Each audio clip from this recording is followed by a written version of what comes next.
Now picture this. You close on the GovCon acquisition with strong financials, a solid contract portfolio, and a transition plan that everyone agreed to. The purchase price reflects the contract revenue. The previous owner is staying on through the transition, and everything looks exactly like it did in the data room. Now, one morning, your operations lead just calls out of the blue and tells you that agency wants to meet you, and it's not for a routine check-in. They've just announced a recompete on the largest contract 14 months ahead of schedule. And nobody on your team has a relationship with the contracting officer who made that call. That scenario plays out more than this industry will ever openly admit. And I've been in the room when it does. I'm 𝗙𝗢𝗘𝗘𝗏, and I've helped businesses win more than $5.7 billion in contracts. What I'm going to walk you through today are the 3 reasons GovCon acquisitions fail in year 1. Because if you're actively acquiring or evaluating a deal right now, this is the conversation that needs to happen before you close. Now, before we get into the failure modes, I want to give you some context that most people coming from the private equity or M&A world don't have going in. In GovCon, the contract isn't just a revenue line. It's a relationship, it's history, and it's a track record that the government has with a specific business entity, and sometimes with specific people inside that business. Now, when you acquire a GovCon company, you're not just buying the contracts, you're buying the trust that those contracts are built on.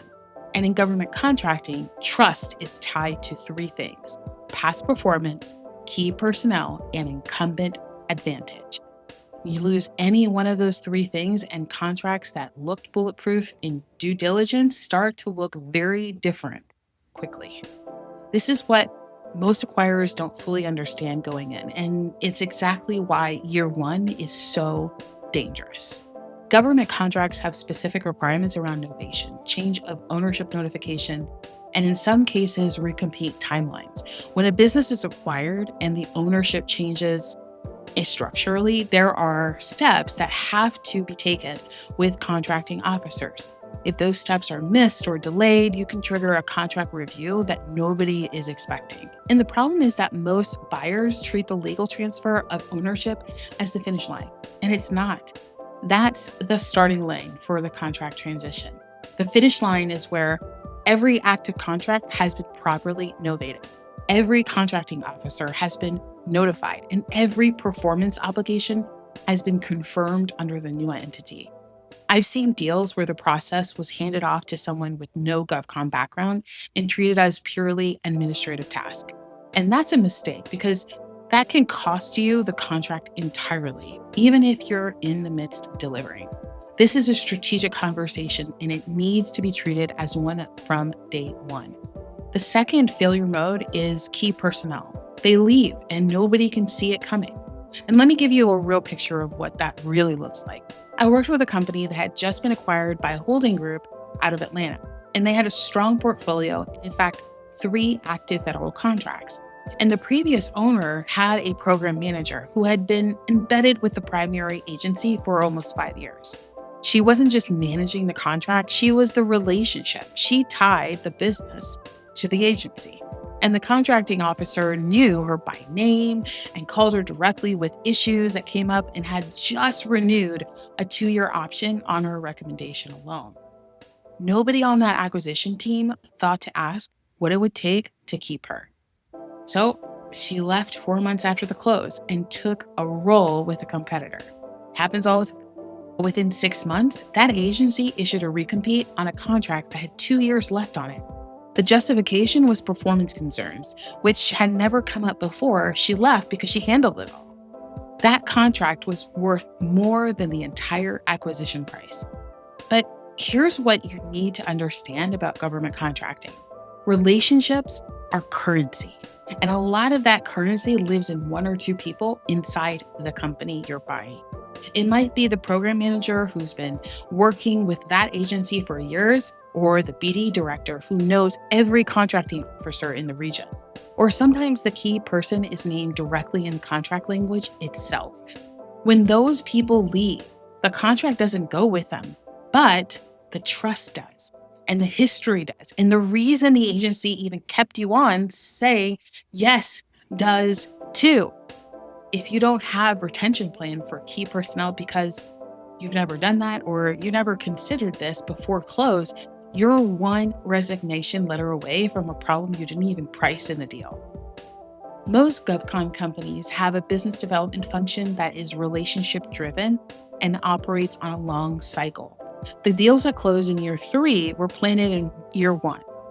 The 9-figure deals that were planted in year 1 close in year 3.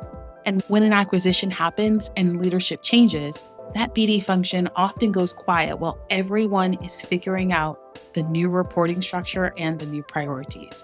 Meanwhile, that agency is watching. They're looking for signs of stability. They're deciding whether to renew. They're evaluating whether the new ownership has the same level of commitment to the mission that the previous one had. If your BD is quiet during that window, you're sending a signal that you don't want to send. The agencies I work closely with to understand how they think, they pay attention to who shows up consistently, acquisition or not. Now, let me tell you what the deals look like that actually work well. The acquirers who protect their GovCon investments consistently do 3 things that most don't. First, they bring in the GovCon strategist during due diligence, not after. Not to review the financials, but to review the contract themselves, to understand which ones are relationship dependent, which ones are coming up for recompete, and which ones have performance history that will transfer cleanly and which ones won't. That single step changes everything about how you structure the deal and how you plan the first 12 months. The second thing is that they build a retention strategy around key personnel before the deal closes. This is not a vague promise, but a real plan with real incentives tied to contract continuity and renewal outcomes. Third thing is that they keep BD moving through the transition. See, government doesn't care that you just closed a major acquisition.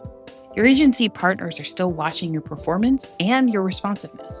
The companies that protect their contracts through an acquisition are the ones that treat the transition as a reason to be more present, not less. So, GovCon acquisitions aren't inherently risky, and the revenue that comes with them is way more stable than most private sector revenue you'll find anywhere else. But protecting that revenue after close looks completely different from protecting any other acquisition. And most buyers don't find that out until they're already in the middle of the problem. If you're evaluating GovCon deal right now, or you've already closed one and you want to make sure you're not sitting on a risk you haven't found out yet, it covers the due diligence questions most buyers aren't asking, the transition steps that protect your contracts, and the growth strategy for year 1. The link is in the description, and that's the place to start. If this was useful, go ahead and subscribe because I put out content specifically for acquirers and business owners building the government contracting space. And there's a lot more that I haven't covered just yet.